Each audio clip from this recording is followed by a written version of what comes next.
Micro FEP. The Micro FEP is a small extinguishing control panel with unlimited options. The box contains the Micro FEP panel, a power adapter, and manuals in Dutch and English.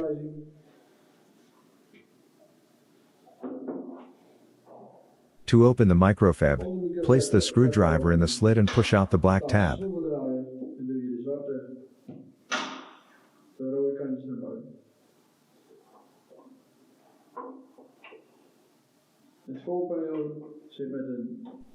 The front of the panel is attached with a multi-power cable.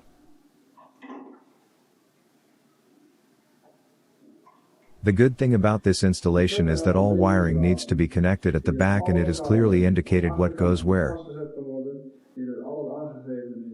Counterclockwise.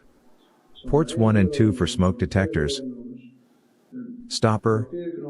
Manual activation button. Power supply. Fire blockers. Sounders, ventilation, and potential free contacts.